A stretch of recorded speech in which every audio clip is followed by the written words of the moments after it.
You have an online course idea that you truly believe in.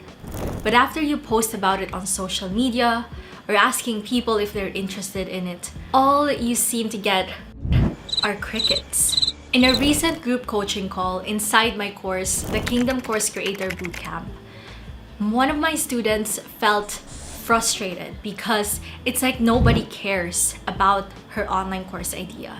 Here's what she said. I've not had the clarification yet. Yes, I'm totally lost. I don't know how to begin.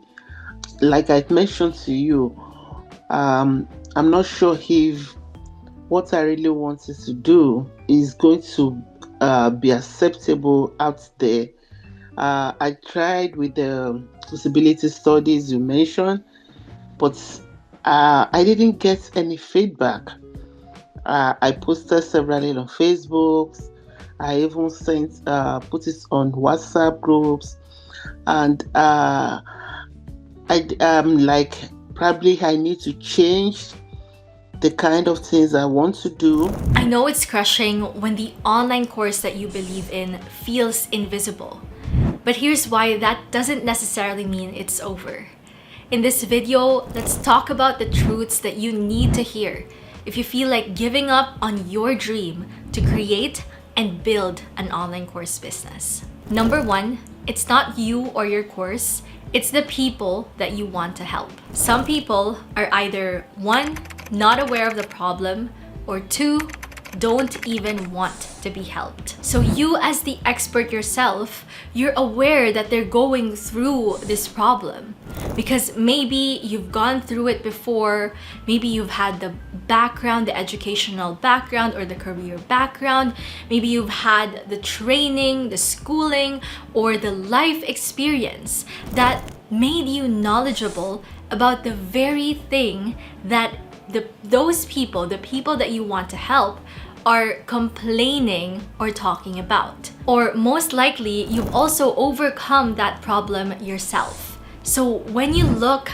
at their life, or when you analyze where they're coming from, or when you talk with them on your market research or read through their market research responses in your survey, then you already know what the core problem is. But the thing is, most of them, they don't yet know what the core problem is. Instead, they are talking about the symptoms to the problem as if that's the core problem itself. Because for them, it feels like it. They're not out there truly looking for the solution to the core problem, which is usually the harder things to face. And for us as the experts, that's our sickness sometimes, is that we're most likely talking about the core problem, when in reality, the people that we want to be helped have another surface level. That's what they're worrying about, the surface level problem or the symptoms, but not exactly the core problem itself. So for example, I had a done for you course client who had the conviction and fire for Sabbath. She truly believes that every family should have their Sabbath days and have routines that she and her family would always do on Sabbath days to delight themselves in the Lord and also to be united as a family. And these are things that she wants to be able to teach to other people. But the thing is, her ideal audience are not out there saying, "Oh, I want to learn about Sabbath and how can I really implement it in our family?" No. In fact, what most of them are looking for or are saying is that I'm so stressed and burned out. I'm a mom and my kids are always on their phones and we don't have that much connection in our family, in our home anymore. Every Sunday we go to church and it seems like it just ends there. But for my client, that is exactly where Sabbath comes in, because she knows that even God rested on the seventh day. What we had to do is reposition her course in a way that would resonate to her ideal audience. And so what happened was, instead of creating a specific course mostly on Sabbath itself, what she repositioned her course into is that it would be a course that would be helping women how to break up from busy and shift into being productive God's way. And do you know what one of the modules are inside that course? One of the modules is all about Sabbath and how to have a restful Sabbath day with God and your family and how to delight yourself in the Lord in that day. So she was able to talk about her passions and her convictions, but she was able to reposition it so that the people that she wants to help would actually see it valuable. And so your action step for this truth is you ask yourself, how can I meet my ideal audience where they are at? What are the symptoms of the core problem in their life that they've been complaining or stressing about? So remember, we are in our own fishbowls. A goldfish in a fishbowl is only experiencing the reality distorted by its experiences and beliefs in that bowl. But if you're outside that bowl, you might see that that bowl is so dirty. And your ideal students are most likely in the fish bowls of their problems. It's like they're so deep in their problem that that's the only thing that they can see. So what we're doing here as a course creator is helping them be aware of their problem, because it's very hard to create an online course for people who are basically not demanding a solution to their problem. Number 2, it's not you or your course, it's the way you're articulating the value of your course. I know, you're proud of your online course idea, or maybe even your online course if you've already completely built that course. And clearly, you should be. You should be the first person to believe in the transformation of your course. But some course creators are emphasizing the wrong things. Maybe you've worked hard on the curriculum of your course or the features of your course. You've added templates, bonuses, and resources. You know that your lessons were all professionally made, but a good question to ask here is, are those really what your course students are looking for? Or are they focused on looking for solutions to their problems? See, you may be proud of your course, and so you may be promoting the features of your course, what's included, how many lessons and modules are there, what the framework is, what the bonuses are, when really what you should be highlighting when you're talking about your course, when you're promoting and marketing your course, is the fact that your course can change their lives. But it's not enough to do that. You have to pinpoint how exactly or specifically it's going to change their lives. Is it a course that has 5 modules on parenting?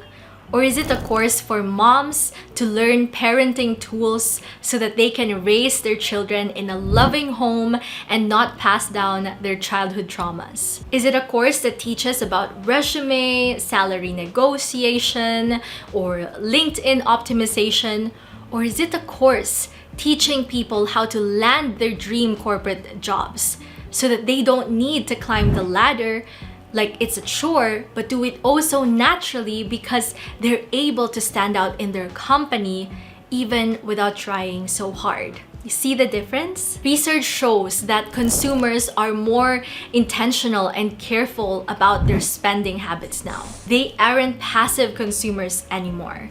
And most likely, you, the one who's listening to this right now, you're also not a passive consumer anymore. So you have to be intentional with marketing your online course too, and see to it that you're articulating the true value and the long-term ROI or return on investment of your course. So that is your action step for today. Ask yourself, what is the true value or long-term ROI that someone will get when they purchase my course? Once you get clarity on that, be unapologetic about selling your course. Go out there, go be everywhere, and talk to them, talk to your ideal students about how your online course will help them get there. Number 3, it could be you and your course. Maybe it's time to let go.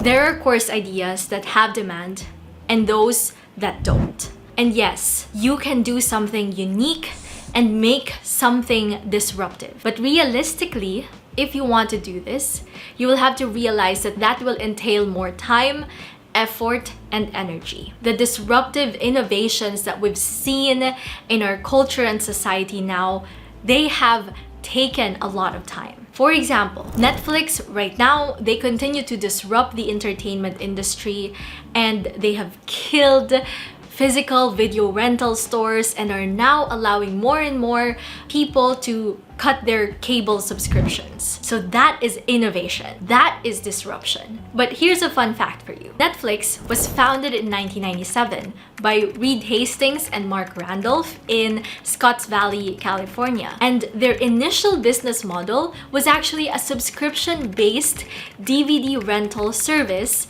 that mailed DVDs to their customers. And the company launched their website in 1998. Netflix later transitioned, they pivoted into streaming and began producing their original content. It's good to realize, it's good to know that it actually took them years to get to where they are now, to get to their successful business model that they are today. And so if you're not ready to do all that, to hire so many people and to wait all through those years, right? Then it's better to get started with something that already has some kind of demand. Don't try to avoid competition because there will always be one in business. If not now, then there will be in the future. And so remember, even Netflix started as a subscription-based DVD rental service that mailed DVDs to their customers. Even that is not a totally unique model back then. They just learned how to pivot.